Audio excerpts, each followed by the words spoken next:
আজকে আমরা যাদেরকে নিয়ে কথা বলবো তারা হলেন এই মহাবিশ্বের মধ্যে সর্বশ্রেষ্ঠ সৃষ্টি। আল্লাহ সুবহানাহু ওয়া তাআলা গোটা সৃষ্টিলোক সৃষ্টি করে মানব জাতিকে পছন্দ করলেন, নির্বাচন করলেন তার পক্ষ থেকে খিলাফতের দায়িত্ব অর্পণ করার জন্যে, এই পৃথিবীকে সাজাবার জন্যে। সে মানব জাতির ভেতর থেকে আবার শ্রেষ্ঠত্বতা দান করলেন নবীদেরকে, রসুলদেরকে। নবী রসুলদের ভেতর থেকে আবার শ্রেষ্ঠত্বতা দান করলেন উলুল আজমদেরকে। উলুল আজমদের মধ্য থেকে আবার শ্রেষ্ঠত্বতা দান করলেন মুহাম্মদ রাসূলুল্লাহ সাল্লাল্লাহু আলাইহি ওয়াসাল্লামকে। সম্মানিত সভাপতি তার স্বাগতিক বক্তব্যে বলেছেন, সাহাবীরা হলেন নবীদের পরে সবচেয়ে শ্রেষ্ঠ সৃষ্টি। এই ব্যাপারে আমাদের কারো কোনো সন্দেহ আছে? অবশ্যই নেই। তো আমরা দুটো বিষয় যেহেতু এখানে আলোচনা করব, একটা হলো ইসমাতুল আম্বিয়া এবং আদালাত আস সাহাবা। প্রথমে আমরা ইসমাতুল আম্বিয়া নিয়ে এখানে আলোচনা উপস্থাপন করছি কয়েকটি পয়েন্টে। একটি হচ্ছে ইসমাতুল আম্বিয়ার অর্থটা কি, মামা আনাল ইসমত লুগাতান ওয়া ইসতিলাহান। তারপরে আমরা ইসমাতুল আম্বিয়ার আবওয়াবগুলো কি, ক্ষেত্রগুলো কি, সেগুলো স্পষ্টভাবে আলোচনা করার চেষ্টা করেছি। প্রথমত এখানে যেহেতু সবাই ওলামায়ে কেরাম রয়েছেন, আশা করি আরবিগুলোর বাংলা করার প্রয়োজন আছে বলে মনে করছি না। ইসমাতের শাব্দিক অর্থ তো আমরা সবাই জানি, লুগাতান আল ইসমা আল ওয়াকিয়া ওয়াল মানউ ওয়াল হিফযু। ইসমাতুল আম্বিয়া বলতে আসলে কি বোঝায়, এই ব্যাপারে ওলামায়ে কেরামদের অনেক তারিফাত রয়েছে। এই সমস্ত তারিফাতগুলোকে সমন্বয় করে সবচেয়ে সুন্দর তারিফ দিয়েছেন ডক্টর আহমদ আব্দুল লতিফ। তিনি বলছেন যে আল ইসমা অর্থাৎ ইসমাতুল আম্বিয়া হিয়া হিফযুল্লাহি যাওয়াহিরাল আম্বিয়াই ওয়া বাওয়াতিনাহুম, যাওয়াহিরাল আম্বিয়াই ওয়া বাওয়াতিনাহুম মিম্মা তাস্তাকবিহুহু الفطرة السليمة أو الفطرة السليمة قبل النبوة. يعني هو قسم الأمر إلى قسمين، ما قبل النبوة ما بعد النبوة. فبما يتعلق بما قبل النبوة فقال عن حفظ الله ظواهر الأنبياء وبواطنهم مما تستقذره النفوس السليمة والطبائع السليمة، وحفظهم من الكبيرة والصغائر الخسة بعدها، وتوفيقهم للتوبة والاستغفار من الصغائر وعدم إقرارهم عليها। এত চমৎকার সংজ্ঞা তিনি দিয়েছেন। ইসমাতুল আম্বিয়া নিয়ে যত কথা হবে সার নির্যাস এখানে চলে এসেছে। তাহলে নবুয়তের আগে তাদের থেকে এমন কোনো কিছুই প্রকাশ পায় না যা সুস্থ স্বভাব ঘৃণা করে, এবং নবুয়তের পরে আল্লাহ পাক তাদেরকে কবিরা থেকে হেফাজত করেছেন, এবং সগীরার মধ্যে যেগুলো সগাইরুল খিসা হিয়া সগাইরুল্লাতী তাদুল্লু ওয়া তানুম্মু আন খিসাতি সাহিবিহা, এই সমস্ত গুনাহ থেকে রক্ষা করেছেন। আর ছোটোখাটো কিছু জাল্লাত হয়ে গেলে আল্লাহ পাক তাদেরকে সাথে সাথে তাওবা করবার তৌফিক দিয়েছেন, এবং তাদেরকে সেই অবস্থার উপরে ইকরার তথা অবিচল থাকার সুযোগ দেননি। তাহলে এখানে ওলামায়ে কেরাম চারটি ক্ষেত্র নির্ধারণ করেছেন, যে চারটি ক্ষেত্রে ইসমাতুল আম্বিয়া নিশ্চিত হয়েছে। একটি হলো ফি তালাক্কিল ওয়াহয়ি ওয়া তাবলীগিহি, অর্থাৎ নবী রসুলগণ আল্লাহর পক্ষ থেকে যে ওহী পেয়েছেন, রিসালাত পেয়েছেন, এই রিসালাত গ্রহণের ক্ষেত্রে এবং সেটা মানুষের কাছে পৌঁছিয়ে দেবার ক্ষেত্রে কানু মাসুমিন, তারা এখানে জিয়াদাও করেননি, নোকসান করেননি, কোনো খিয়ানা ঘটাননি, কোনো কিতমান গোপন রাখেননি। হুবহু যেভাবে পেয়েছেন সেভাবে গ্রহণ করেছেন, সেভাবে মানুষের কাছে পৌঁছিয়ে দিয়েছেন। এটা হলো ইসমা ফিমা ইয়াতাআল্লাকু তালাক্কিল ওয়াহয়ি ওয়া তাবলীগিহি। আরেকটি হলো আল ইসমাতু মিনাল কাবায়ের, অর্থাৎ আল্লাহ তাদেরকে কবিরা গুনাহ থেকে হেফাজত করেছেন, এটা সামনে আসবে। 3 নম্বর ওয়াল ইসমাতু মিনাস সগায়ের, এটা সামনে আলোচনা থেকে স্পষ্ট হবে। 4 নম্বর আল ইসমাতু মিনাল ইগতিয়ালি ওয়াল কাতল। তাহলে প্রথম বিষয়টি ছিল তারা তাবলীগের ক্ষেত্রে, তালাক্কির ক্ষেত্রে মাসুম, এই ব্যাপারে কোনো সন্দেহ নেই। এগুলো কোরআন হাদিস থেকে সুস্পষ্টভাবে অকাট্যভাবে প্রমাণিত হয়েছে। আমরা উদাহরণস্বরূপ কিছু আদিল্লা পেশ করছি। আল্লাহ পাক বলছেন সানুকরিউকা ফালা তানসা ইল্লা মা শা আল্লাহ। তখন বোঝা গেল রাসূল আল্লাহর পক্ষ থেকে যারা পেয়েছেন সেগুলো গ্রহণ করার সময় যেমন ভুলে যান নাই, আবার তাবলীগ করার সময় বিন্দুমাত্র তিনি এগুলো ভুলে যাননি। আল্লাহ পাক তাকে স্মরণ করিয়ে দিবেন, এটা আল্লাহ পাক ওয়াদা করেছেন। তবে যেগুলো নাসখ হয়েছে সেগুলো অন্য কথা, যেমনটি ইবনু জারির বলছেন মা'না যালিক ফালা তানসা ইল্লা আন নাশা নাহনু আন নুনসিয়াকা বিনাসখিহি ওয়া রাফ'iহি। আল্লাহ পাক বলছেন লা তুহাররিক বিহি লিসানাকা লিতা'জালা বিহি ইন্না আলাইনা জামাআহু ওয়া কুরআনাহু ফাইযা ক্বারা'নাহু ফাত্তাবি' কুরআনাহু।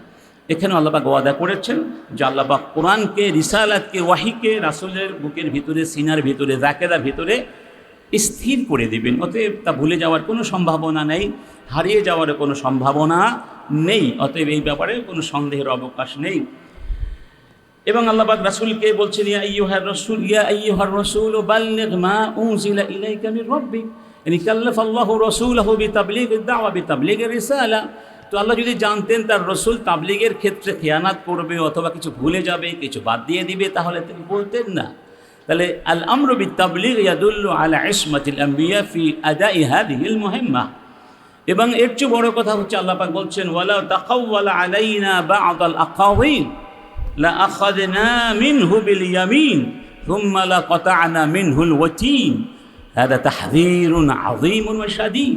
কত ভয়ানক কথা যে আমার নবী যদি বিন্দুমাত্র ভুল করতেন, কিছু বানিয়ে বলতেন, প্রক্ষেপণ করতেন, তাহলে আমি তাকে পাকড়াও করতাম, তার গ্রীবাদেশ, তার হৃৎপিণ্ড টেনে ছিঁড়ে ফেলতাম। অতএব এখান থেকে বোঝা যায় যেহেতু আল্লাহ তার রাসূলকে পাকড়া করেননি, তার হৃৎপিণ্ড ছিঁড়ে ফেলেননি, তার গ্রীবাদেশকেও আল্লাহ পাক কেটে দেননি, তাহলে বোঝা গেল রসুল বিন্দু পরিমাণ খেয়ানাত করেননি। লিআন্নাহু কানা মা'সুমান ফি আদাই هذه المهمة وتبليغ الرسالة من الله سبحانه وتعالى إلى كافة الناس. الله سبحانه وتعالى قد مدح رسوله بأنه قد أدى الأمانة بأن قال وما ينطق عن الهوى إن هو إلا وحي يوحى। এটাও প্রমাণ করে রাসূল এখানে পরিপূর্ণ ইসমাতের উপরে প্রতিষ্ঠিত ছিলেন। এজন্য আল্লাহ তার নবীর প্রশংসা করছেন এবং বলছেন ওহী ছাড়া তিনি কোনো কথা বলেন না।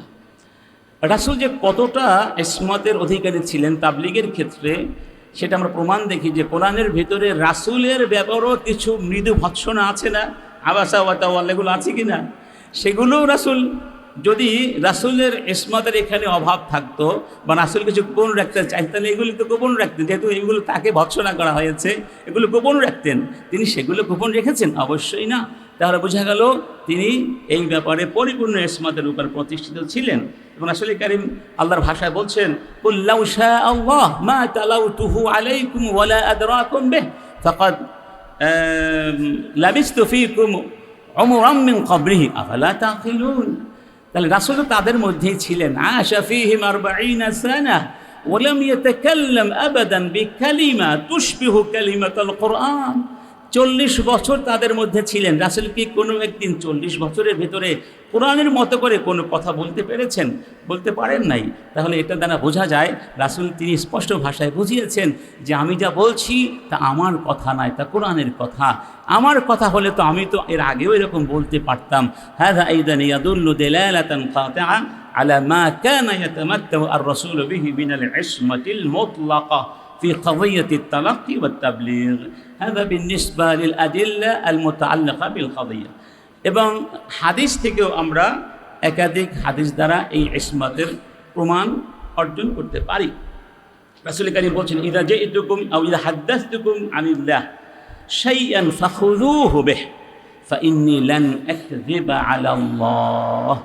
আমি যখন কোনো কথা বলবো তোমরা সেটা কোনো হাদিস বলবো তা তোমরা গ্রহণ করবে, কারণ আমি আল্লাহর নামে কোনো মিথ্যাচার করি না। ইদান হাদা মা ইয়াতাআল্লাকু বিল ইসমা ফিত তাবলীগ। এজন্য আল্লামা আয়াত বলছেন আজমাআতিল উম্মাহ ফীমা কানা তরিকুহু আল বালাগা আন্নাহু মাসুমুন ফীহি মিনাল ইখবারি আন শাইইন মিনহা বিখিলাফি মা হুয়া বিহি লা কাসদান ওয়ালা আমদান ওয়ালা সাহওয়ান ওয়ালা গালাতা। وقال الذهبي اتفقوا على عصمتهم فيما يبلغونه وهو مقصود الرسالة রিসালাতের উদ্দেশ্য কি? আমরা রিসালা শুনবো, জানবো, মানবো, রাসূল অনুকরণ করব, ঠিক না? যদি রাসূলরা মাসুম না হন তাহলে রিসালা কি করে আমরা গ্রহণ করব? যদি রাসূলদের আচরণের ভেতর থেকে কোনো খেয়ানাত প্রকাশিত পেত তাহলে আমরা কেউ রাসূলদেরকে মান্য করতাম না, বিশ্বাস করতাম না। আলাইসা কাযালিক? ফাহাযা ইয়াদুল্লু আলা আন্নাহুম কানু আলাল ইসমা। আর ইসমাতুল আম্বে যদি এই পর্যায়ে না থাকে তাহলে রিসালাতটাই ধ্বংস হয়ে যায়। এই পর্যায়ে একটা ছোট্ট কথা বলা দরকার, যে আমরা দেখি যে আমার ভাই বলেছেন, আবুল কালাম ভাই, যে কিছু মানুষ এই বিষয়টাকে ঘোলাটে করে ঘোলা জলে মাছ শিকার করার চেষ্টা করছে। বিল মানা বলছি, তার কালাম বিল মানা। কারণটা কি? এবং দেখবেন আপনারা যত নাস্তিক আছে, খোদাদ্রোহী আছে, তারা সরাসরি আঘাতটা করে রাসূলুল্লাহকে, সরাসরি আঘাত করতে চায় সাহাবীদেরকে, আলেমদেরকে। লিমাযা? লিআন্নাল ইসলাম ওয়াসালা ইলাইনা মিন খিলালিহিম। আলাইসা কাযালিক? যে তাদেরকে যদি অসম্মান করা যায়, লাউ ইসতাতাউ আন ইউসিউ ইলা রাসূলিল্লাহ আন ইউসিউ ইলা আসহাবিহি লানহাদামা উসুসুল ইসলাম। আলাইসা কাযালিক? ইসলাম কি হয়ে যাবে? ধ্বংস হয়ে যাবে। যেহেতু ইসলাম তাদের মাধ্যমে আমরা পেয়েছি, এই জন্য তারা সরাসরি আঘাত করে রাসূলকে। আর এই জন্য আল্লাহ বলে দিয়েছেন, ইন্না কাফাইনাকাল মুস্তাহজিঈন, চিন্তা করো না, আমি যথেষ্ট তোমার জন্য। সুবহানাল্লাহ। তো যাই হোক, এরপরে ইসমাতুল আম্বিয়ার আরেকটি ক্ষেত্র হলো আল ইসমাতু মিনাস সাগাইরি ওয়াল কাবায়ের। এই পয়েন্টটি একটু আশা করি সবাই আর জমিন কুমার তারকিস আলা হাতাইন নোক্তা। এখানে দুইটা নোক্তা, কিন্তু একটা ইসমা আনিল কাবায়ের ওয়াল ইসমা আনিস সাগায়ের। তো এই মর্মে ওলামায়ে কেরামদের আলোচনা, পর্যালোচনা, মাওয়াকিফ সবগুলো বিশ্লেষণ করে এই সংক্ষিপ্ত সারে আমি পৌঁছেছি, বা আমি যেটা বুঝতে পেরেছি এ প্রসঙ্গে সার কথা হলো, নবীগণ সর্বপ্রকার কবিরা গুনাহ থেকে মাসুম, নিষ্পাপ। বিশেষ করে নবুয়ত প্রাপ্তির পর, নবুয়ত পূর্ব জীবনে কবিরা গুনাহ থেকে শতভাগ নিষ্পাপ কিনা এই বিষয়ে দুটো মত আছে। তবে গ্রহণযোগ্য মত হলো নবুয়ত পূর্ব জীবনেও তারা নিষ্পাপ। এই হচ্ছে বিন্নিসবা লিল কাবায়ের। বিন্নিসবা লিস সাগায়ের, সগীরা গুনাহ সম্পর্কে দুটো অভিমত। এক, নবীগণ সব ধরনের সগীরা থেকেও মুক্ত। হাযা রায়ুন মিন আরাইল উলামা আন্নাহুম মাসুমুনা আনিস সাগাইরি কুল্লিহা দুনা আই তাকসিম আও তাসনিফ। আরেকদল বলছেন সগীরা গুনাহ দুই প্রকার, একটা হচ্ছে সাগায়ের তাদুল্লু আলাল খিসসা, ওয়া সাগায়ের লা তাদুল্লু আলাল খিসসা বাল হিয়া মিন লাওয়াজিম আত-তাবিআতিল বাশারিয়্যাহ আল্লাতী লা ইউমকিন ইস্তিগনা আনহা লিআই ইনসান মিনান নাস, লিআই আহাদ। তো তাহলে সগীরা গুনাহ হওয়ার সম্ভাবনা আছে। একদল বলেছেন, এরা বলছেন সগীরা গুনাহ দুই প্রকার। যেসব সগীরা ব্যক্তিত্বে আঘাত করে, ব্যক্তির নিম্নমানের রুচিবোধ ও নিকৃষ্ট মন মানসিকতার বহিঃপ্রকাশ ঘটায়, এই জাতীয় সগীরা থেকে নবীরা সম্পূর্ণ নিষ্পাপ। যেমন ধরুন, একটা কলম চুরি করা তো সগীরা গুনাহ, লিআন্না হাযিহি সারকা লা ইয়াতারাত্তাবু আলাইহা কাতউল ইয়াদ ওয়ালা ইউকামু আলা সারিকি আল হাদ। আলাইসা কাযালিক? হাত কাটা হবে? হাত কাটা হবে না। তাহলে চুরি এটা সগীরা গুনাহ হলেও হাযিহি সগীরাতুন তাদুল্লু আলা খিসসাতির রাজুল, তাদুল্লু আলা দানাআতি তাবিআতি, তাদুল্লু আলা মা ফীহি মিন আন-নাফসিয়াত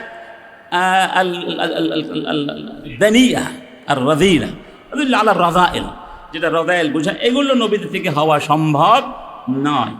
তবে যেসব সগীরা মানুষ হিসাবে এড়িয়ে যাওয়া কঠিন, সেগুলো আসলে ছোটোখাটো ভুল ত্রুটি পর্যায়ের মানবীয় স্বভাব, যা সব সময় এড়িয়ে চলতে পারে না। এই জাতীয় বিষয় নবীদের থেকে হতে পারে। তবে এরকম কিছু ঘটলে সাথে সাথে সে ব্যাপারে তাদেরকে আল্লাহর পক্ষ থেকে সাবধান করা হয়, সংশোধন করে দেয়া হয়, ফলে তারা দ্রুতই নিজেদেরকে সংশোধন করে নেন।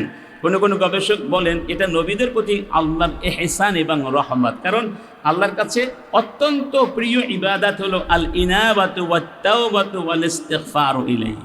আল্লাহর কাছে তাওবা করা, তার কাছে ফিরে আসা, এটা আল্লাহ খুব বেশি পছন্দ করেন। এই ইবাদত থেকে যেন নবীগণ বঞ্চিত না হয়ে যান, সেজন্যই এই ব্যবস্থা।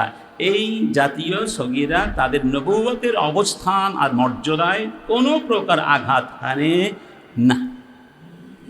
এই মর্মে আমরা কিছু উক্তি আলোচনা, এগুলো আমি সংক্ষিপ্ত করেছি। এই কথাগুলো যাতে করে এই কথাগুলো সাপোর্টিংয়ে আমি ওলামায়ে কেরামদের মতামতগুলো পেশ করছি। প্রথমে এনেছি ইমামুল আযম আবু হানিফা রাহিমাহুল্লাহ। তিনি তার কিতাবে আল ফিকহুল আকবরে বলছেন, আল আম্বিয়াউ কুল্লুহুম মুনাজ্জাহুনা আনিস সাগাইরি ওয়াল কাবাইরি ওয়াল কুফরি ওয়াল কাবাইহ ফাকাদ কানাত মিনহুম জাল্লাত। হাযা কালাম ওয়াদিহ। নবীগণ সকলেই সগীরা গুনাহ, কবিরা গুনাহ, কুফর, অশালীন কর্ম থেকে পবিত্র ও বিমুক্ত ছিলেন। তবে কখনো কখনো সামান্য ভুল বা পদস্খলন, ভুল ত্রুটি ঘটেছে। ঘটলেও অসুবিধা নেই, কারণ তারা সাথে সাথে আল্লাহর পক্ষ থেকে অ্যালার্মিং পেয়ে গেছেন, সংশোধন হয়ে গেছেন, তাওবা করে নিয়েছেন। আল্লামা আয়াত বলছেন, লা খিলাফা ফি ইসমাতিল আম্বিয়াই মিনাল কাবাইর। ইমাম কুরতুবী বলছেন, ইখতালাফাল উলামাউ ফি হাযাল বাব هل وقع من الأنبياء صلوات الله عليهم أجمعين صغائر من الذنوب يؤاخذون بها ويعاتبون عليها أم لا بعد اتفاقهم على أنهم معصومون من الكبائر ومن كل رذيلة فيها شيء ونقص إجماعا। স্পষ্ট কথা, সমস্ত আলেম এই ব্যাপারে একমত যে নবীরা কবিরা গুনাহ থেকে মাসুম এবং নিকৃষ্ট সগীরা থেকেও মাসুম। তবে অন্যান্য ছোটোখাটো সগীরা হতে পারে কিনা সে ব্যাপারে তাদের মধ্যে কি আছে, ইখতিলাফাত আছে। কে বলেছেন? আল ইমাম আল কুরতুবী রাহিমাহুল্লাহ। তারপরে ইমাম ইবনু তাইমিয়া, তার এই ব্যাপারে কথা আছে। ইমাম আয-যাহাবী তিনি বলছেন, ক্বাদ ইয়াকাউ মিনহুমুয যামবু ওয়ালা ইউকাররুনা আলাইহি। কখনো যামবুন হতে পারে, অর্থাৎ আস-সাগায়ের গায়রুল হিসা হতে পারে, তবে তার উপরে তাদেরকে স্থায়ী হতে দেয়া হয় না। ওয়ালা ইউকাররুনা আলা খাতাইন ওয়ালা ফিসকিন আসলান তাদেরকে কোনো ভুল এবং পাপাচারের উপরে প্রতিষ্ঠিত হওয়ার সুযোগ দেওয়া হয় না। ফাহুম মুনাজ্জাহুন আন কুল্লি মা ইয়াকদাহু ফি নবুওয়াতিহিম। নবুওয়াতের জন্য ক্ষতিকারক এমন সব অপরাধ থেকে তাদেরকে আল্লাহ পাক পবিত্র করে দিয়েছেন, রাখেন। ওয়া আম্মাতুল জামহুর আল্লাযীনা ইউজাউযুনা আলাইহিমুস সাগায়ের ইয়াকুলুন ইন্নাহুম মাসুমুনা মিনাল ইকরারি আলাইহা। কি কথা, যারা সাগায়ের হতে পারে বলছেন জমহুর, তারা বলছেন তবে আল্লাহ পাক তাদেরকে সাগায়ের উপরে ইকরার করেন না, লা ইউকাররুনা আলা আস-সাগায়ের। তাইব ইমাম আশ-শাওকানির একটা উক্তি খুবই চমৎকার। তিনি বলছেন, যাহাবাল আকসারু মিন আহলিল ইলমি ইলা ইসমাতিল আম্বিয়াই বা'দান নুবুওয়াহ মিনাল কাবায়ের। নবুওয়াতের পরে তারা কবিরা গুনাহ করেন না, এই ব্যাপারে সবাই একমত পোষণ করেছেন। وقد حكى القاضي أبو بكر إجماع المسلمين على ذلك। আবু বকর এই ব্যাপারে মুসলমানদের ইজমা উল্লেখ করেছেন। وكذا حكاه ابن حاجب وغيره من متأخري الأصوليين وكذا حكوا الإجماع على عصمتهم بعد النبوة مما يزرى بمناصبهم। তো আমরা এখানে কয়েকটা উদাহরণ দিয়েছি যে নবীদের মধ্যে যে মানবিক দুর্বলতা থাকার কারণে কিছু কিছু ভুল হতে পারে, এটা অস্বাভাবিক কিছু না। যেমন ধরুন আদম আলাইহিস সালাম, তিনি ভুল করে ফল খেয়ে ফেলেছিলেন। তারপরে আপনার নূহ আলাইহিস সালাম তার অবাধ্য কাফের সন্তানের জন্য দোয়া করেছিলেন, ওয়ানাদা নূহু রাব্বাহু রাব্বি ইন্নাবনি মিন আহলি ইত্যাদি। তারপরে দাউদ আলাইহিস সালাম তওবা করেছেন। তারপরে আপনার ইব্রাহিম আলাইহিস সালাম, তিনি ভয় পেয়েছিলেন না, ফাওজাসা মিনহুম ফিফা। ভয়টা তো মানবিক একটা স্বভাবের দাবি। এগুলো ছোটোখাটো কিছু এগুলো হতে পারে, তবে যেটা আমরা বলেছি এটা আল্লাহর পক্ষ থেকে তাদেরকে সংশোধন করে দেওয়া হয় সাথে সাথে। অতএব তা ইসমাতের জন্য কোনো অবস্থাতেই ক্ষতিকারক নয়। এবার আমরা চলে যাই সাহাবীদের আদালতের ব্যাপারে। বাংলাদেশে এক শব্দ আছে, আমি একটু সুযোগ পেয়েছি, মেয়ারুল হক। হাদিহি আল কালিমা ওয়া হাদাল মুসতালাহা মা ওয়াজাদতুহু ফিল কুতুবিল কাদিমা الكتب التراثية لا في السنة ولا في القرآن ولا في كتب العلماء الكبار। এই শব্দটি, এই মুস্তালাহটি আমি কোথাও খুঁজে পাই না। মানিল্লাযীনা ইবতাকারু হাযাল মুস্তালাহ।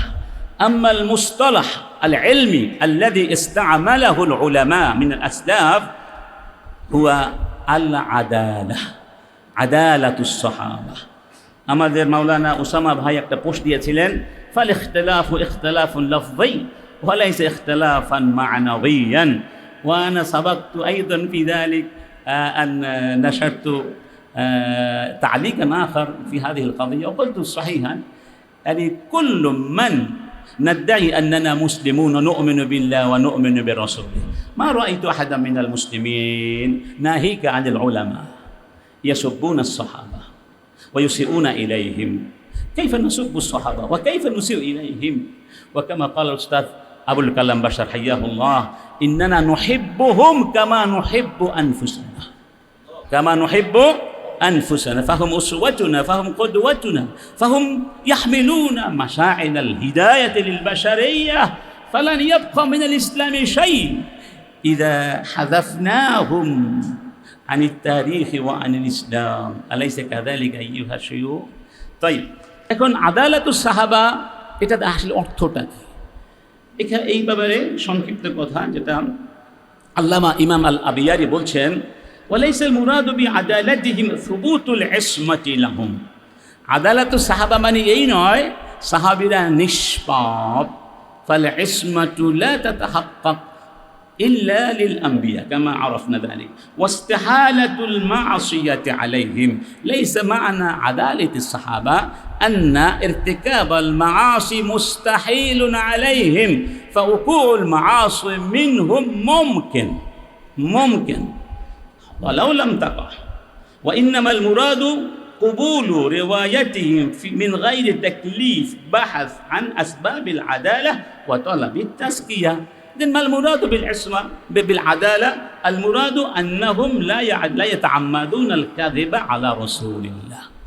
এখানে সাহাবীদের আদালত মানে হলো তারা আল্লাহ এবং রাসূলের নামে কোনো মিথ্যাচার করেন না, এবং সাহাবীদের আদালত মানে হলো যখন তাদের থেকে হাদিস গ্রহণ করা হবে, তাদের কোনো কথা গ্রহণ করা হবে, তখন তারা সৎ না অসৎ, বিশ্বস্ত না অবিশ্বস্ত, নির্ভরযোগ্য কিনা এই সব ব্যাপারে বহস করার কোনো দরকার নাই। فمجرد أن حكاه رواه الصحابي فهو مقبول، فلا نبحث عن عدالتهم، فلا نبحث عما إذا كان صادقا أو كاذبا وما إلى ذلك، لأنهم كلهم عدول عدل. هذا ما ثبت لدى العلماء عن طريق الكتاب والسنة. هناك أدلة من القرآن تدل دلالة واضحة أو بالإشارة إلى أنهم كلهم كانوا على العدل. يقول الله سبحانه وتعالى وكذلك جعلناكم أمة وسطا. جعلناكم من المخاطبون بكم بهذه الآيات؟ هم الأمة، ولكن من أول من خاطب بهذا الخطاب؟ هم الصحابة. إذن الصحابة هم خير الناس، هم الذين اتصفوا بصفة الوسطية. الوسطية معناها العدل والخير، يعني عدولا خيارا. طيب وقوله تعالى كنتم خير أمة. إذن الخيرية تتحقق وتحققت أول ما تحققت في الصحابة، لأنهم كانوا أول من خاطبوا بهذا الخطاب. ويقول الله والسابقون الأولون من المهاجرين والأنصار. دكتور صلابي এই আয়াতের ব্যাখ্যায় বলছেন যে ইন্নাল্লাহ আখবারা ফিহা বিরিদাহু আনহুম ওয়ালা ইয়াসবুত ওয়ালা ইউসবিতু আল্লাহু রিদাহ ইল্লা লিমান কানা আহলান লিররিদা রাদিয়াল্লাহু আনহুম ওয়া রাদু আন। يعني اثبت الله رضاه للصحابه ومن يرضى الله من لمن كان اهلا للرضا. وكيف يكون الإنسان أهلا للرضا إلا إذا كان عدلا؟ إذن هذه الآية أيضا تدل دلالة واضحة على أن الصحابة كلهم كانوا عدولا، لأن الله قد راضي منهم ورضوا عنه. وقوله تعالى محمد رسول الله والذين معه إلى آخر هذه الآية. فهذا الوصف الذي وصفهم الله به في كتبه، وهذا الثناء الذي أثنى به عليهم لا يتطرق إلى النفس معه شك في عدالتهم. مثلهم في التوراة ومثلهم في هذا ثناء عظيم من الله. لم يرد هذا الثناء في القرآن فقط، বাল ওয়ারাদা আইদান ফিমা সাবাকা মিনাল কুতুবিস সামাওয়িয়্যা আলাইসা কাযালিক। এরপরেও সাহাবীদের আদালতের ব্যাপারে আদেনা শাক থাকার কোনো সুযোগ লা ইউমকিন আন ইয়াতাতাররাক আদনা শাক ফি আদালাতিহিম বা'দা হাযাল ওয়াসফির রাব্বানি আল জামিল আল বাদি'। এজন্য ইমাম কুরতুবী বলছেন, এর খুব গুরুত্বপূর্ণ পয়েন্ট, ইমাম কুরতুবী বলছেন ফাস-সাহাবাতু কুল্লুহুম উদুল, সব সাহাবা কি আদিল, আদল, আউলিয়াউল্লাহ ওয়া আসফিয়াউহ ওয়া খীরাতুহু মিন খালকিহি বা'দা আম্বিয়াইহি ওয়া রাসূলিহি। নবী রাসূলদের পরে আল্লাহর শ্রেষ্ঠ সৃষ্টি হলেন কারা? সাহাবায়ে কেরাম। وقد ذهبت شرذمة لا مبالاة بهم إلى أن حال الصحابة كحال غيرهم। কিছু কিছু শিরজেমা বিচ্ছিন্নবাদী কিছু লোক থাকে না সবসময়, তারা দাবি করছে হালুহুম কাহালে গায়রিহিম, সাহাবীরাও আমাদের মতো মানুষ। তিনি বলছেন এই কথার কোনো মূল্য নাই, এই কথার কোনো মূল্য নাই। এরপরে শেষে গিয়ে বলছেন ফাইন্না শেষ পয়েন্টটা ওয়াযালিকা গায়রু মুকসিদ মিন মারতাবাতিহিম ওয়া ফাদলিহিম ইয কানাত তিলকাল উমুর মাবনিয়্যা আলা ইজতিহাদ। এখানে তিনি উল্লেখ করেছেন যে সাহাবীদের মধ্যে যে আল নিজাআত আল খিসাম সিয়াসি ঘটেছে না, আল হুরুব আল ফিতান ওয়াল মালাহিম, এগুলো ঘটেছে সাহাবীদের ভিতরে। হাদিহি আল হাওয়াদিস ওয়া হাদিহি নিজাআত সিয়াসিয়্যা وإن كانت قد حدثت بين الصحابة إلا أنها ليست مسقطا لعدالتهم لأنها كلها مبنية على الاجتهاد لولا ذلك لما أمكن الجمع بين القرآن والسنة। কারণ এটা মেনে না নিলে কোরআন সুন্নাহ মানা সম্ভব নয়। রাসূল সুন্নাহর মধ্যে কী কী বলেছেন এটা একটু পড়ে সামান্য তারপর শেষ করছি আমরা। সাহাবীদের আদালতের ব্যাপারে রাসূল কারীম সুন্নাহর মধ্যে কত চমৎকার করে আমাদেরকে বলেছেন। একাধিক হাদিস রয়েছে ফালা আলা يعني يقول الرسول في خطبة حجة الوداع ألا فليبلغ أو ليبلغ الشاهد الغائب. إذن من الذين طالب الرسول منهم أن يقوموا بتبليغ ما يسمعون من رسول الله؟ هم الصحابة، هم الصحابة. إن لم يكن هذا الخطاب للعشرة المبشرة بالجنة من الصحابة فقط، بل الخطاب كان عاما يعم جميع من كان معه في الحج، من حج معه في حجة الوداع. كم كان عدد الصحابة الذين حجوا مع رسول الله صلى الله عليه وسلم؟ 1 লক্ষ 1 লক্ষ أكثر من 100,000، أكثر من يعني أكثر من 100,000 من الصحابة حجوا مع رسول الله صلى الله عليه وسلم، وكانوا حاضرين أمام رسول الله عندما كان الرسول يلقي خطبته في حجة الوداع. إذن هذا الخطاب كان موجها إلى جميع أولئك الصحابة. إذن ما دام كل صحابي من الصحابة الحاضرين حين ذاك مخاطبا بهذا الخطاب فإنه عدل، لأنه خُطب بتبليغ الرسالة. وفي حديث آخر يقول الرسول لا تسبوا أصحابي فلو أن أحدكم أنفق مثل أحد ذهبا ما بلغ مد أحدهم ولا نصيفا. الله أكبر. قال العلامة عيني عن هذا الحديث يدل على فضل الصحابة كلهم على غيرهم، كم كان فضلهم علينا حتى لو أنفق أحد منا مثل أحد ذهبا في سبيل الله لا يساوي ذلك ما أنفق الصحابة في مدهم أو النصيفة. هذا أيضا دليل على عدالة الصحابة. وحديث آخر يقول الرسول، هذا حديث جميل جدا، عن أبي موسى الأشعري رضي الله عنه قال صلينا المغرب مع رسول الله صلى الله عليه وسلم ثم قلنا لو جلسنا حتى نصلي معه العشاء। মাগরিব পড়ে আমরা একটু অপেক্ষা করলাম যে রাসূলের সাথে এশা নামাজটাও পড়ে যাই। ফাজালাসনা ফাখারাজা আলাইনা রাসূলুল্লাহি সাল্লাল্লাহু আলাইহি ওয়াসাল্লাম, রাসূল আসলেন, আমাদেরকে সেখানে পেলেন, বললেন মাজিলতুম হাহুনা, তোমরা এখনো এখানে বসে আছো? قلنا يا رسول الله صلينا معك المغرب ثم قلنا نجلس حتى نصلي معك العشاء। সুবহানাল্লাহ। قال حسنتم وأصبتم, ভালো করেছো।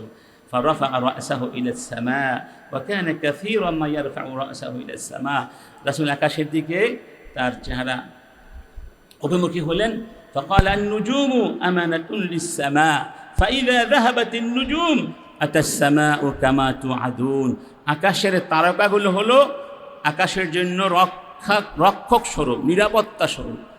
এই তারকা যখন থাকবে না তখন আকাশ থাকবে না, আকাশ ভেঙে চুরে চুরমার হয়ে যাবে, মানে কিয়ামত হয়ে যাবে। তাহলে আকাশে নিরাপত্তার জন্যে, স্থায়িত্বতার জন্যে যেমন তারকাটা হচ্ছে নিরাপত্তার গ্যারান্টি। فكذلك وأنا أمانة لأصحابي فإذا ذهبت أتى أصحابي ما يوعدون وأنا أمانة لأصحابي فإذا ذهبت أتى أصحابي ما يوعدون وأصحابي أمانة لأمتي فإذا ذهب أصحابي أتى أمتي ما يوعدون আমি হলাম আমার সাহাবীদের জন্য নিরাপত্তা। আমি যখন চলে যাব তখন তাদের কাছে অনেক কিছু আসবে। আতা মা ইউআদুন, ওই যেগুলো বললাম ফিতনা ফাসাদ কিছু আসবে, যেগুলো ঘটেছে অনাকাঙ্ক্ষিত ঘটনা। সাহাবীরা হলো আমার উম্মতের জন্য নিরাপত্তা। তারা যখন চলে যাবে তখন নানা ধরনের সমস্যা সৃষ্টি হবে। তাহলে এই হাদিসের মধ্যে সাহাবীদেরকে নিরাপত্তা বলা হয়েছে, তার মানে সাহাবীরা আদল। শেষ করছি আমরা কয়েকজন মনীষীদের এই ব্যাপারে তাদের বক্তব্য দিয়ে। قال الخطيب البغدادي بعد أن ذكر الأدلة من كتاب الله وسنة رسوله التي دلت على عدالة الصحابة وأنهم كلهم عدول قال هذا مذهب كافة العلماء ومن يعتد بقوله من الفقهاء যাদের কথা গুরুত্বের সাথে নেওয়া হয় কাফাতুল উলামা এই কথাই বলেছেন সাহাবারা আদল উদুল।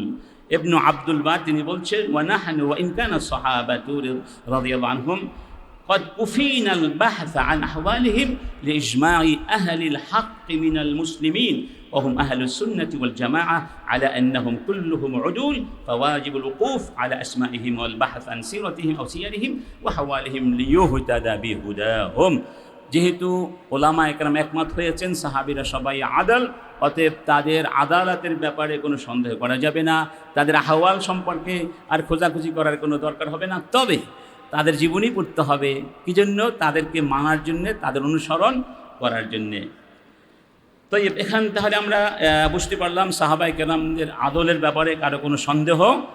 ওয়াল মুরাদু বিল আদল হুনা أنهم ليسوا معصومين من الكبائر أو من لا يستحيل عليهم العصيان إنما المراد بالعصمة أنهم لا يكذبون على الله ورسوله لا يكذبون باسم الدين ولا يتعمدون الكذب ولسنا مطلوبين بالبحث عن عدالتهم ما دام الصحابة قد ثبتت عدالتهم একটা ছোট্ট মাসালা একটু ইঙ্গিত করে, যেহেতু আমাদের কালাম ভাই এটা উল্লেখ করেছেন যে সাহাবীদের কওল এটা হুজ্জাত কিনা, এটা হচ্ছে উসুলুল ফিকহের একটা বাব, আপনারা সবাই পড়েছেন। يعني هل أقوال الصحابة وأعمالهم حجة أم لا؟ يعني يجوز لنا أن نحتج بها فيما لم يرد فيه نص لا من القرآن ولا من السنة। কোরআন সুন্নাহর যেখানে নাস নাই সেখানে সাহাবীদের মতামতগুলো আকওয়ালগুলো হুজ্জাত কিনা, এই ব্যাপারে কয়েকটা অবস্থা হতে পারে। মা লাহু হুকমুর রাফা, সাহাবীদের যে সমস্ত কথা যেগুলো গবেষণার অবকাশ রাখে না, যেমন ইদা ক্বালা সাহাবিয়্যু উমিরনা বিকাযা আও নুহিনা আন কাযা আও আখবারা আন উমুর আল গায়ব আল্লাতী লা তু'খাযু বিল ইজতিহাদ। আমরা পড়েছেন যে ব্যাপারে ইজতিহাদ করা যায় না, যদি বলা হয় আমাদেরকে করতে বলা হয়েছিল, আমাদেরকে নিষেধ করা হয়েছিল, এই জাতীয় কথাগুলো ইয়াখুয হুকমার রাফা, এগুলো হাদিস মারফুর মধ্যে পড়ে যাবে, অর্থাৎ ইউহতাজ্জু বিহি। 2 নম্বর ইদান তাশারা ওয়াশতুহিরা ওয়া লাম ইউখালিফ, সাহাবীদের কোনো কথা যদি এমন হয়ে যায় সেটা সকলের কাছে চলে গেছে, প্রসিদ্ধি পেয়েছে, কিন্তু একজন কেউ তার বিরোধিতা করে নাই। কান ইয়াকুলা সাহাবিয়্যুন কাওলান ফি মাজলিস ওয়া ইয়ানতাশিরু বাইনাল বাকিন ওয়া লা ইউরাফু লাহু মুখালিফ ফাহুয়া হুজ্জাহ ওয়া ইউতাবার ইজমান সুকুতিয়ান ইনদা জমহুরিল উলামা, এটা হলো ইজমা সুকুতি হয়ে গেল। 3 নম্বর, যদি কোনো সাহাবী এককভাবে কোনো কথা বলেন, ইদান ফারাদা বিরাইহি ওয়াশতুহির, তার কথার প্রসিদ্ধি পেয়েছে কিন্তু এই কথা কেউ বলেন নাই, তিনি একা বলেছেন, এই ব্যাপারে ইখতিলাফ আছে। ফামাযহাবু মালিক ওয়া আহমদ ইলা আন্নাহু হুজ্জা, তারা বলেছেন এটা হুজ্জা। আর আবু হানিফা, আল ইমাম আবু হানিফা ওয়া শাফিঈ যাহাবা ইলা আন্নাহু লা ইউখায বিহি ইযা লাম ইউখালিফ নাসসান লাকিন্নাহু লাইসা হুজ্জা মুলজিমা কাল ইজমা আন্নাহু ইউখায বিহি। যদি ইন আন্নাহু ইউখায বিহি, যেটা আমার ভাই বলেছেন, যদি কোরআন সুন্নাহ যেটা সাহাবী নিজস্ব অভিমত এবং ইনফারাদা বিহি, আবু হানিফা বলেছেন, শাফি বলেছেন আন্নাহু ইউখাযু বিহি, তার মতামত গ্রহণ করা হবে, ইউহতাজ্জু বিহি, শর্ত হলো ইদা লাম ইউখালিফ নাসসান, নাসের বিপরীত হতে পারবে না, লাকিন্নাহু লাইসা বিহুজ্জাতিন মুলজিমাতিন কাল ইজমা, তবে ইজমার মতো হুজ্জা মুলজিমা নয়। সর্বশেষ ইদা ইখতালাফা সাহাবা, যদি সাহাবীদের মধ্যে কোনো ব্যাপারে ইখতিলাফ থাকে, ফাফি হাযিহিল হালা লা ইয়াকুনু কাউলু আহাদিহিম হুজ্জা আলাল আখার, তাহলে একজনের কথা হুজ্জা হবে না অন্যজনের উপরে। ওয়া ইয়াজিবু আলাল মুজতাহিদ হিনা ইযিন আত-তারজিহু বাইনা আকওয়ালিহিম বিমা ইউওয়াফিকুদ দালিল, এবং মুজতাহিদ দলিলের ভিত্তিতে একাধিক মত থেকে একটা মত গ্রহণ করতে পারবেন। এই হলো মোটামুটি কথা, যতটুকু আমি বুঝতে পেরেছি। তো আমি সবাইকে শেষ পর্যায়ে ধন্যবাদ জ্ঞাপন করছি এতক্ষণ ধরে অত্যন্ত ধৈর্যের সাথে কথাগুলো শোনার জন্যে। বহু দূর দূরান্ত থেকে আপনারা এসেছেন, আবারও যারা আয়োজক রয়েছেন তাদের ধন্যবাদ জ্ঞাপন করছি। এই জাতীয় আয়োজন মাঝে মধ্যে হলে আসলে একটা ভালো লাগে, সবার সাথে সাক্ষাৎ হয়, একটা ভাবের মিলন হয়, এটা খুবই চমৎকার হয়েছে। هذا اجتماع مبارك إن شاء الله، ندعو الله أن يتقبل منا هذا الجهود وهذه الجهود، وأن يجعل هذا الاجتماع اجتماعا مباركا ميمونا إن شاء الله. ونشكركم جميعا من صميم قلوبنا على أنكم أصغيتم إلينا وأنصتم إلينا، وأتأسف على أنني أزعجتكم كثيرا وتعبتكم كثيرا، ونشكركم مرة أخرى، ونشكر القائمين بتنظيم هذه الندوة العلمية، وشكرا لكم جميعا. السلام عليكم ورحمة الله وبركاته.